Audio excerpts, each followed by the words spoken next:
19 de julio de 2019. Muy buenos días y bienvenidos a su programa Contacto Directo. Revisemos quiénes son hoy nuestros invitados. Ruth Arregui, superintendenta de bancos. Una nueva visión de la banca nacional. Cómo mejorar sus servicios financieros, los controles, tasas de interés, tarifas de servicios, alcance de los créditos. Haremos una revisión global de los nuevos objetivos para el sistema financiero nacional. Además, nos acompañará Luis Alberto Moreno, presidente del BID, Banco Interamericano de Desarrollo. Perspectiva de los organismos multilaterales de crédito sobre el manejo económico del gobierno, la colocación de créditos para emprendimientos y los recursos para los países de la región. También estará Vicente Tayano, asambleísta PSC Madera de Guerrero. Un sistema ineficaz ante la organización delictiva que deja en la indefensión a la ciudadanía atemorizada por robos y asesinatos. Los cambios que deben generarse con rapidez para revertir la inseguridad ciudadana. El Consejo de Participación Ciudadana, sin la presencia de los miembros de minoría, se retractó y decidió retirar la moción con la que conformaron una comisión para que revise la designación de los miembros de la Corte Constitucional. Esto ante las medidas cautelares dictadas la semana pasada por 2 jueces para evitar la conformación de dicha comisión, considerada como un desacato al dictamen de la Corte Constitucional, que determinó que los actuales consejeros no pueden revisar las decisiones que tomó el Consejo Transitorio. Mientras en la Asamblea avanza el proceso de juicio político contra 4 de los 7 consejeros de participación. Solo estuvieron los 4 consejeros de mayoría los que aprobaron las decisiones cuestionadas. Los otros 3 presentaron certificados médicos. Pidamos que nos entreguen mascarillas, hay un virus en el Consejo, todos se enferman. Confundidos hasta en cómo aprobar el orden del día. Queda aprobado el... No creo que se apruebe. Siguieron con la lectura de las 3 medidas cautelares presentadas en su contra y aceptadas por la justicia. Las 2 primeras, por conformar una comisión que revise administrativamente la designación de la Corte Constitucional, algo que estaba blindado por un dictamen de la propia Corte. No se creó la comisión no se reunió, la comisión no trabajó, no levantó una pluma, un papel, no abrió una carpeta. Pero esa comisión ya tenía hasta sus integrantes aprobados por los mismos consejeros. Aceptamos al Consejo de Pueblos y Organizaciones Indígenas Evangélicos del Ecuador, FEINE, donde fueron ellos quienes solicitaron hacer la comisión. Y al final, con los mismos 4 votos que se aprobó la semana pasada, este jueves se retiró la moción. Porque nosotros no hemos querido desestabilizar al Ecuador en ningún momento. Tuvieron también que retirar un pedido para que se revise la designación del defensor público encargado. Eso fue producto de la 3ª medida cautelar. No nos dejan trabajar. Simplemente, a medida que decimos algo, y es que yo no sé qué voy a tener el día de mañana, pues, más denuncias penales o más medidas cautelares. Es un acoso por cada acto de bien que hacemos para la República. Fue una más de las confusas sesiones de pleno, de quienes hoy se autoproclamaron los consejeros de la verdad. La actualidad, los protagonistas, el análisis y la información en Contacto Directo. Lenin, ¿cómo estás? Muy buenos días. Samantha, amigos televidentes, buenos días. El pasado 30 de abril fue posesionada Ruth Arregui como superintendenta de bancos. Esto luego de que el Consejo de Participación Ciudadana y Control Social Transitorio la designara para ocupar ese cargo hasta el 2024. Sin embargo, la superintendencia de bancos a Ruth Arregui no le es ajena. Ingresó a esa entidad en el 2007 y permaneció hasta el 2009. Fue intendenta de instituciones financieras e intendenta general. Hoy nos acompaña en Contacto Directo. Bienvenida y buenos días. Gracias, Lenin. Buenos días, Samantha. Buenos días y a los televidentes de Coavisa. Muy buenos días. La banca privada en el país aglutina en activos cerca del 39% del Producto Interno Bruto. Tiene la ventaja de manejar una moneda dura como el dólar y después de la experiencia del 99 transita por el andarivel de la prudencia. Sin embargo, hay un sinnúmero de cosas por mejorar y allí está su reto, allí radican los objetivos de de esta nueva superintendencia? ¿Hacia dónde debe ir la banca? Bueno, su pregunta es muy interesante porque realmente el sistema financiero en su conjunto es un sistema financiero que luego de la crisis tiene dos ventajas, diría yo. La una, precisamente la dolarización, y la otra tiene que ver con que la experiencia de la crisis fue tan terrible, tan dolorosa además, que el mismo sistema, al menos el bancario, lo que hizo es por ellos mismos fortalecerse, por ellos mismos buscar mejores controles.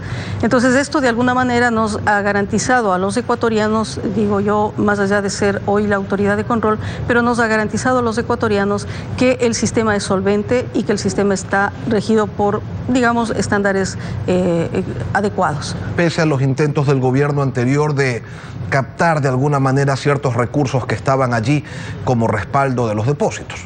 Claro, ahí tenemos un problema en lo que usted acaba de mencionar, porque la desinstitucionalización de la cual algunas digamos, de las instancias del gobierno, tanto de control como de supervisión, como de ejecución de políticas, algunas de estas instancias han sido de alguna manera obstaculizadas en el ejercicio de sus funciones. Y eso tiene que ver con marcos regulatorios, marcos legales que no han sido adecuados para ejercer estos controles. En el caso de la superintendencia de bancos concretamente, usted sabe que el Código Orgánico Monetario Financiero le quitó algunas de las capacidades y de las competencias que por Constitución tiene la superintendencia, porque la Constitución dice que las superintendencias tienen que hacer auditoría, les determina además claramente la protección que tiene que haber hacia los depositantes y por tanto la estabilidad financiera. Es más, la Constitución incluso dice que las superintendencias son responsables de esa estabilidad y que además son responsables civil, penal y administrativamente. Es decir, le da una serie de competencias, pero también le da el carácter sancionatorio, que es, digamos, muy pocas instituciones tienen esta claridad como para poder operar, emanada de la Constitución me refiero. Ahora, la inclusión financiera, la bancarización es la tarea pendiente y esa es quizás el área en la que usted tiene una mayor experticia. ¿Qué significa que la inclusión financiera esté pendiente? Bueno, pues que el acceso, el uso, la protección a los usuarios de los servicios financieros, la transversalización de la educación financiera no están funcionando bajo los estándares internacionales. ¿Cómo mejoramos esto? Bueno, esto es un problema y es lamentable. Fíjese que en la medición que hizo el microscopio global en el año 2008, nosotros estábamos en la posición número 3. Nosotros compartíamos la posición, estaba Perú y estaba Bolivia en los primeros lugares y nosotros estábamos en el puesto número 3. Resulta de que en la nueva medición que se hizo en el año 2016, nosotros habíamos descendido al puesto número 25. Entonces, y sin embargo, Perú sigue estando en las primeras posiciones, Colombia sigue estando en las primeras posiciones. ¿Y qué se estaba midiendo? Estaban midiendo justamente la inclusión financiera. O sea, cuán favorable es el entorno para una inclusión financiera. Y digo es lamentable porque muchos esfuerzos se han hecho, es decir, no es que no se ha hecho nada, se han hecho muchos esfuerzos. Incluso en el momento en que yo estuve en la superintendencia como intendente, nosotros hicimos cosas que para ese momento eran novedad. Claro, hoy ya no, pero el primer programa de educación financiera lo pudimos llevar adelante nosotros. Otra de las cosas que es importante para la inclusión es precisamente, usted sabe, hay 4 indicadores básicos. El uno es el acceso, el otro es el uso, el otro es la protección a los usuarios de servicios financieros y finalmente la educación financiera. En términos de lo que es el acceso, nosotros hicimos una reforma normativa para permitir precisamente que se incorporaran los corresponsales no bancarios.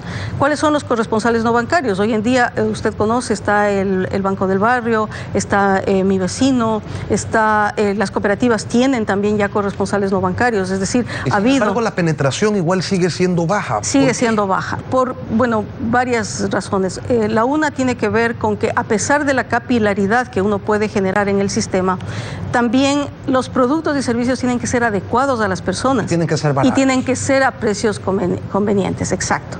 Entonces, nosotros en el Ecuador tenemos un problema respecto de la metodología que se utiliza para el establecimiento de la tasa de interés y para el establecimiento de las tarifas, es decir, de los precios de los productos y servicios.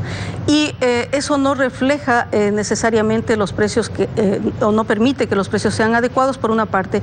Por otra parte, no hemos logrado, por temas de seguridad jurídica y de cosas por el estilo, no hemos logrado que ingrese banca extranjera. Y usted sabe que esto favorece para la competencia y la competitividad de las instituciones locales. Pero vamos por partes. Ya es hora de que el Banco Central deje de fijar las tasas de interés y de que la Junta de Regulación Monetaria y Financiera deje de fijar las tarifas que cobran los bancos por los servicios financieros que brindan.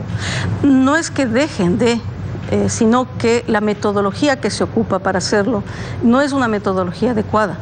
Porque sí, ponen techos y entonces se van al... El problema es ese, usted sabe, en cualquier mercado, no solamente el mercado financiero, en cualquier mercado, digo yo, de productos y servicios, si usted tiene un techo ya prefijado, todos los agentes que venden van siempre a pegarse al techo porque ya está fijado y no permite eso la competencia, y al no permitir la competencia no se abaratan los productos. La otra cosa que tiene que ver también con el precio está asociada, por supuesto, a la eficacia y a la eficiencia de las instituciones. En términos de eficiencia, y precisamente hacia allá es a donde queremos nosotros llegar, estamos proponiendo una reforma del marco legal. Y esta reforma del marco legal busca precisamente llevarle a la banca hacia la modernización y hacia la innovación. Al hacer estas dos cosas, se espera que efectivamente haya mayor eficiencia por parte de las instituciones financieras. Y en el momento en que hay más eficiencia, también los precios pueden reducirse. Esa es la expectativa que nosotros tenemos. Ahora, usted hablaba de la banca extranjera que no viene al país, y sí, no viene al país porque existen trabas para su operación. Hay muchas cosas que la banca extranjera, si llegara acá, no podría hacer, cosas que sí pueden desarrollar los bancos nacionales. Entonces, cuando usted dice vamos a trabajar para que puedan llegar, significa eliminar esas trabas. ¿Qué podría hacer la banca extranjera en este proyecto que usted tiene? Claro, bueno, una primera cosa es mejorar la metodología del cálculo de los precios. Esa es una primera cosa importante, porque no está, la banca extranjera tampoco tiene ningún incentivo para venir si no puede realmente competir con la banca local. Lo otro tiene que ver con lo que usted acaba de decir. Hay una serie de obstáculos que van desde la parte incluso de tributos, ¿no es cierto? Entonces, esos también son un problema. Y finalmente, la seguridad jurídica, es decir, el tener la tranquilidad de que mientras estén operando en el país, ¿no es cierto?, no van a tener sobresaltos de que de un día para el otro les van a poner otro tipo de regulaciones que obstaculicen el trabajo y el desarrollo del sistema. Ese es precisamente parte de lo que decimos nosotros que tiene que ver con una seguridad jurídica, es decir, además una cancha que sea nivelada para todos, ¿no es cierto?, que no hayan favoritismos, no hayan estas cosas de que a uno se les regula de una manera y a otros se les regula de otra manera. Antes la superintendencia controlaba bancos, mutualistas y aseguradoras. El correísmo que dividió al país también dividió estos controles, y entonces, ¿cómo se puede preservar la estabilidad financiera si no se tiene una visión total sobre los riesgos sistémicos? ¿Habrá que crear un nuevo organismo? Sí. Y hay que crearlo no solamente por esta razón, sino porque para mirar el riesgo sistémico, que es como se conoce lo que usted acaba de decir, se necesita un consejo de estabilidad. Y ese consejo de estabilidad, yo incluso lo propuse cuando estaba en el Banco Central, tiene que estar conformado por los organismos de control y tiene que mirar efectivamente el riesgo sistémico, pero además tiene que generar recomendaciones para desarrollar marcos normativos que tengan que ver con la parte de la macro supervisión prudencial, ¿no es cierto?, que es que permite además hacer una supervisión consolidada y también permite hacer una supervisión transfronteriza para mitigar riesgos que pueden presentarse en el sistema. Doctora Arregui, el precio del dinero, ¿qué tipo de acciones se deben tomar para bajar esos costos? Primero es revisar la metodología, que es lo que yo le decía hace un momento. Es importantísimo que el Banco Central modifique la forma en cómo ellos están haciendo la revisión del cálculo, y a su vez la Junta de Política, porque la Junta de Política es la que emite las regulaciones. Entonces, este es un primer paso y una vez revisada la metodología, entonces las instituciones van a poder realmente competir y competir por precios, por calidad y por productos y servicios ofertados a los ciudadanos. Estaremos pendientes de las reformas entonces. Esperamos que lleguen pronto. Ruth Arregui, superintendenta de bancos. Gracias por venir a Contacto Directo. Gracias también, Lenín. Gracias. Samantha. Y tras la pausa, Luis Alberto Moreno, presidente del BID, Banco Interamericano de Desarrollo. ¿Cómo observan los organismos multilaterales el manejo económico del gobierno? Desde su perspectiva, ¿se avanza por el camino correcto? Una revisión a los programas de crédito del BID para la región y más. Ya regresamos.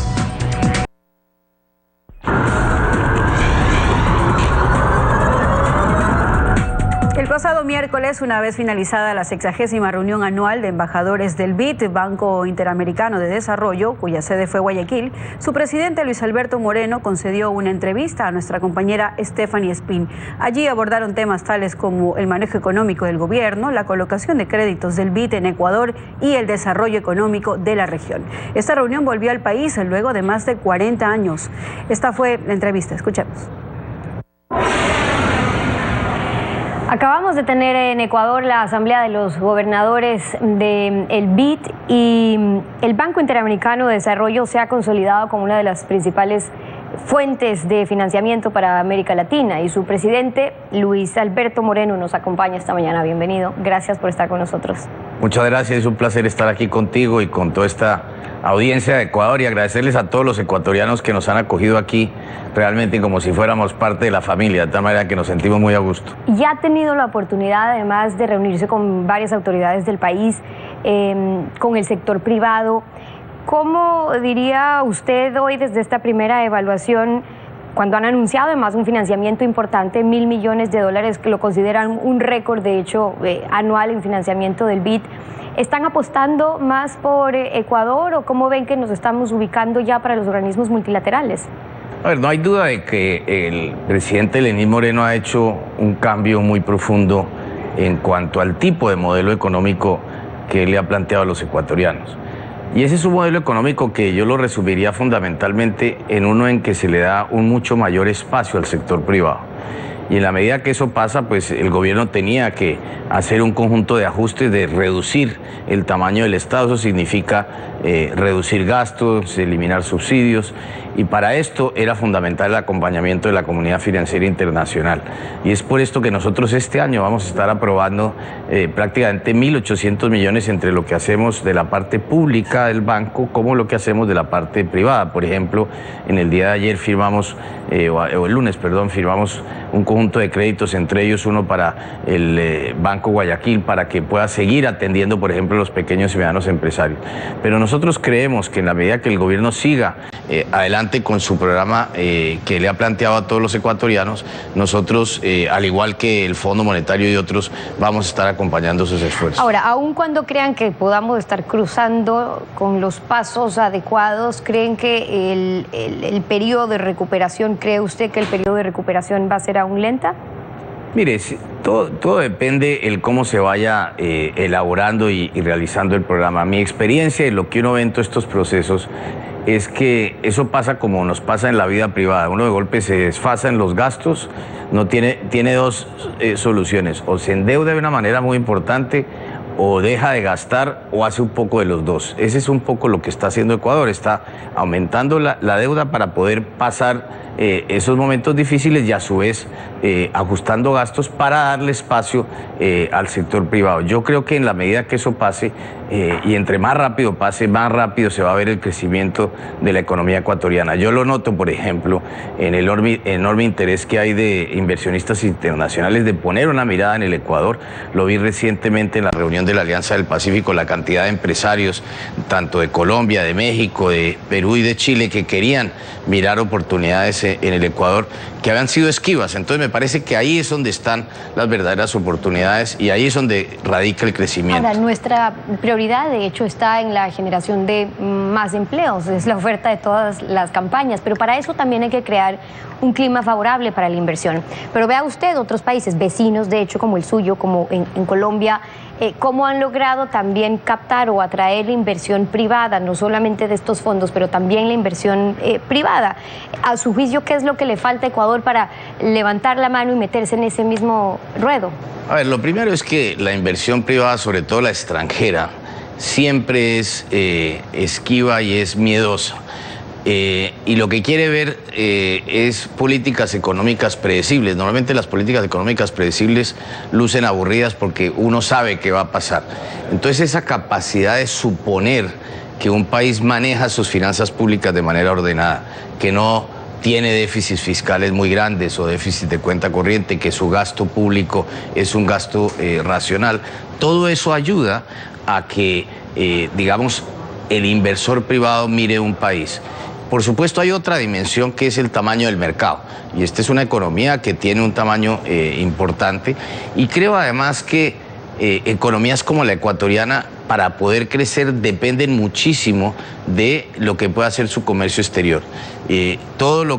Difícilmente uno podría crecer una economía con la ecuatoriana simplemente mirando hacia el Ecuador. Hay es que pensar en cómo exportar mucho más, en cómo crecer el comercio exterior como un porcentaje de su Producto Interno Bruto. Y lo vemos en países como Singapur, por ejemplo, países muy, muy pequeños que tienen hoy en día uno de los ingresos per cápita más altos del mundo y que era muchísimo más bajo que el de el Ecuador hace 60 años. BID Invest, que es el brazo privado del sector privado del BID, está administrando hoy por hoy unos 11.000 millones de dólares para financiamiento también. En Ecuador, usted se refería, acaban de financiar 50 millones de dólares para el Banco de Guayaquil, otro monto importante también para una universidad, la UDLA en Ecuador. ¿Bajo qué parámetros o con qué objetivos y requisitos están definiendo dónde colocan esos créditos? Como Banco de Desarrollo que somos, obviamente nosotros no entramos a competir con la banca privada, pero esos dos proyectos que acabas de mencionar tienen una dimensión que tocan fundamentalmente a las necesidades de desarrollo, o bien a los pequeños y medianos empresarios, o bien para aumentar cupos en una universidad, sobre todo para darle oportunidades a los más pobres, o bien, por ejemplo, el puerto de Pozorga, que es una asociación con Dubai Ports que el banco también a través de BID Invest financió, y que no hay duda que además de los casi 500 empleos que va a generar, le va a permitir mejorar el transporte logístico a esta parte del Ecuador y especialmente aquí cerca de Guayaquil. Usted va a cumplir 15 años el próximo ya en el BID, es lo que muchos presidentes o políticos desearían en cuanto a la continuidad por su poder político, pero en su caso, cuando estamos hablando de organismos técnicos más bien, eso sirve como experiencia para poder incluso revisar los antecedentes y ver la evaluación en muchas políticas que han podido generar en los últimos años, y por eso me gustaría preguntar a propósito de eso, ¿cómo ve usted las políticas que ya quedan trabajadas, sobre todo para la región, para países como nuestros, del cual nosotros nos podemos también favorecer? A ver, no hay duda de que poder estar el tiempo que he estado en el banco permite hacer varias cosas. Primero, un proceso de transformación muy profunda, porque finalmente la gobernabilidad, cuando usted tiene no un país, sino 48 países que son los dueños, pues la gobernabilidad de institución de estas es compleja. Pero también le permite a uno invertir en el principal recurso que tiene una institución como el BID, y es en su recurso humano, en tener los mejores profesionales del mundo al servicio de América Latina. Y el desarrollo no es una ciencia exacta, es algo que uno tiene que ir aprendiendo, tiene que ir midiendo las implicaciones. Nosotros cada intervención que hacemos establecemos una línea de base, decimos que este proyecto debe servirle a 10.000 o a 5.000 familias para que salgan de la pobreza, o para que se conecten a una red de carreteras, o para que se puedan mitigar los efectos del cambio climático, cualesquiera sea el tipo de intervención que hagamos. Y en ese orden de ideas vamos aprendiendo de las distintas intervenciones y traemos las mejores prácticas del mundo al servicio de los países. Entonces, no es solamente el financiamiento que proveemos, sino la parte más importante es todo ese conocimiento al servicio de los países, que sirve además como una base y unas condiciones que podemos alrededor de los créditos para que se puedan cumplir. Pero lograron, y hablo en su administración, implementar todo lo que fue el BID Invest como el sector privado, pero también el BID Lab.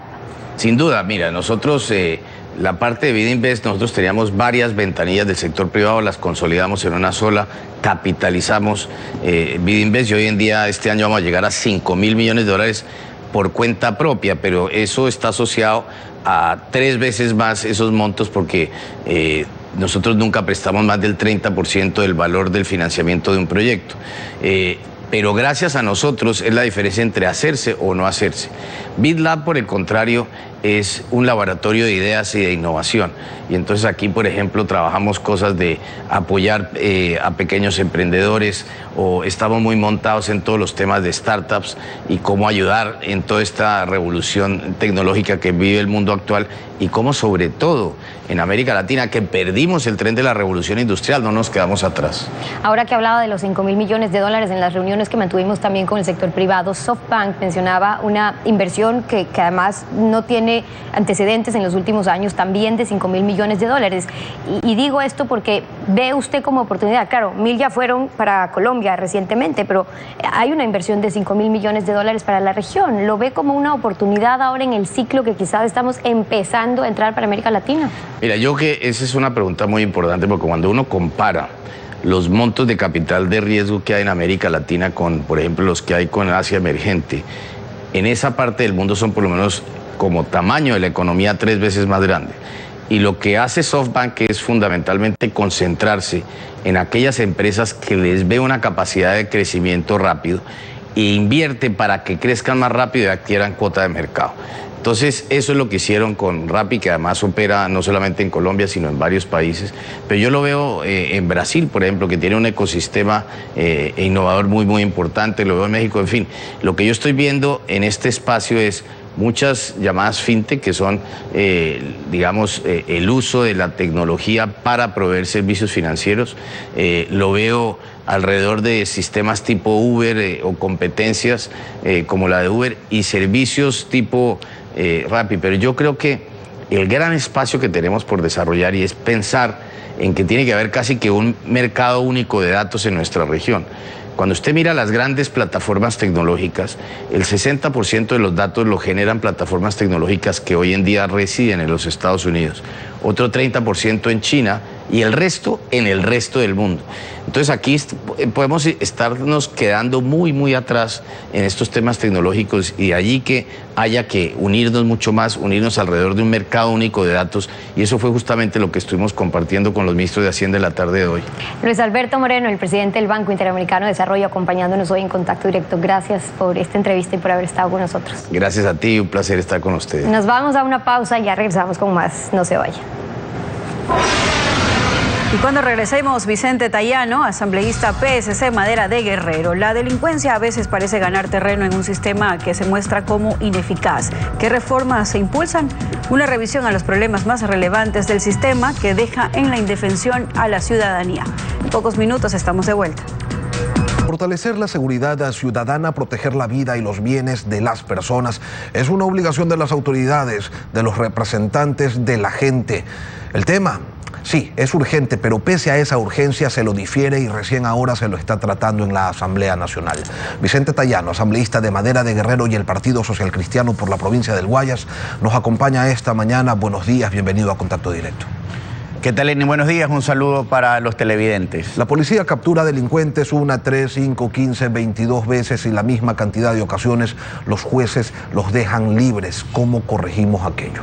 Bueno, precisamente la propuesta que fue presentada el 18 de febrero del año pasado por Guayaquil, por su consejo municipal y el entonces alcalde Nebot, recién fue tratada en primer debate el día de ayer.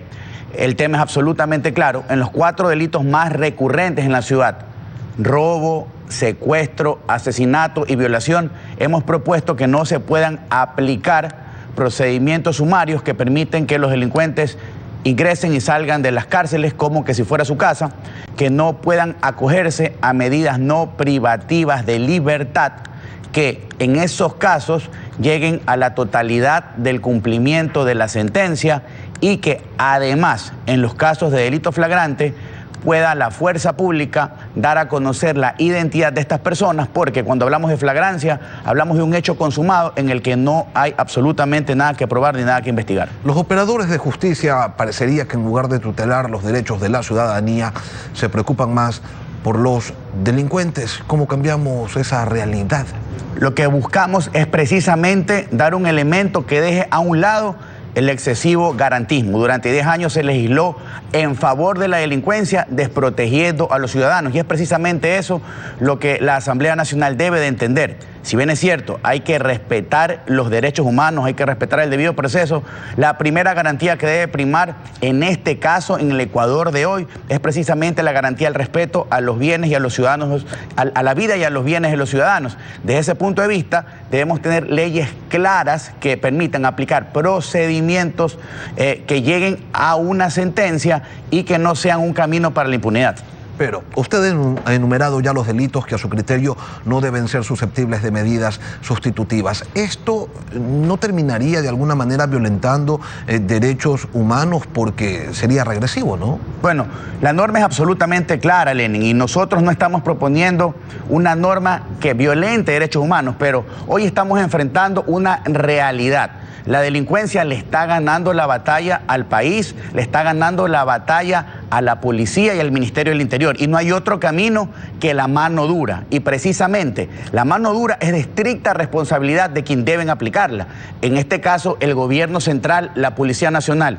Y desde lo legislativo tenemos que aportar dentro de nuestra competencia en lo que nos corresponde. Y precisamente necesitamos leyes claras, ágiles y que también sancionen con dureza y que sirvan como un instrumento en beneficio del ciudadano y no en beneficio del delincuente. Y hay más, usted está proponiendo también que se retiren armas blancas y cortopunzantes y se establezcan sanciones al respecto.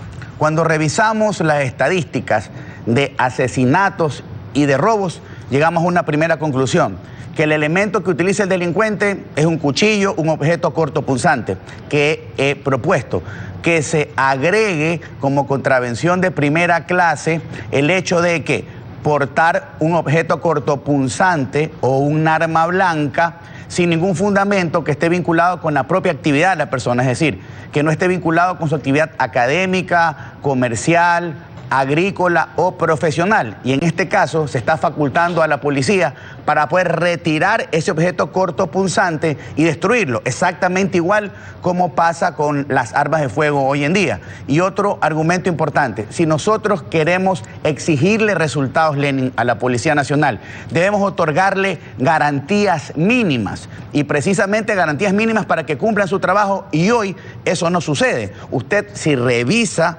las estadísticas de la función judicial, hay cientos de procesamientos en contra de policías activos, tanto por delitos o eventuales delitos de lesiones o tentativas de asesinato supuestamente cometidos en contra de las personas a quienes ellos han apresado o inmovilizado. Efectivamente, sí, la fuerza pública está limitada en su actuación, son víctimas de los criminales por el delito de impedir que ellos delincan, que atenten contra la vida de otras personas. Los apresan, los juzgan y resulta entonces que no quieren actuar, que no se quieren exponer. ¿Cómo se puede proteger a quienes tienen la misión de protegernos? Bueno, dando garantías básicas. ¿Cuál es la propuesta? Que en el caso de miembros activos de la fuerza pública, de la Policía Nacional, cuando sean denunciados y enfrenten una imputación dentro de un procesamiento penal, en el caso de ellos, durante todo el decurso del proceso, no se les pueda dictar la medida de prisión preventiva. Claro está, la investigación tiene que seguir y esa situación tiene que ser resuelta en una sentencia. O que ratifique el estado de inocencia o establezca una sanción en virtud de una responsabilidad. El policía es un ser humano al que le exigimos resultados. Hoy en día, un policía preso, un policía procesado probablemente pierde su calidad de policía, le dan la baja y tiene inclusive que defenderse. El Estado lo ha desprotegido y creo que estas garantías mínimas van a impedir que se sigan a vista y paciencia de los policías perdiendo vidas. Si queremos recordar lo que pasó en enero de este año en Ibarra con Diana, a vista y paciencia de los policías con un arma blanca perdió su vida, y la policía necesita garantías y el Estado debe entender que cuando demos garantías debe primar la vida de la persona antes que la vida del asesino o del delincuente. Finalmente, y de manera breve, ¿cuál es la importancia de volver a integrar esfuerzos entre los municipios y el gobierno central en materia de seguridad, como ha ocurrido ya en Guayaquil? Porque solo con trabajo conjunto, respetando las competencias de cada cual, vamos a poder multiplicar los esfuerzos que permitan cuidar la vida y los bienes de los ciudadanos. Desde Guayaquil vamos a aportar con tecnología, vamos a aportar con monitoreo permanente para que tanto la Policía Nacional y todos los entes vinculados puedan realizar un mejor trabajo y sobre todo dar una respuesta efectiva que le dé garantía, le dé tranquilidad a los ciudadanos. Y de hecho ese monitoreo ya ha empezado a dar algunos resultados. Vicente Tallano, asambleísta por el Partido Social Cristiano Madera de Guerrero, gracias por venir a Contacto Directo. Bien, así concluimos Contacto Directo. Gracias por acompañarnos, Lenin. Nos vemos el próximo viernes. Será hasta entonces. Un buen fin de semana para todos.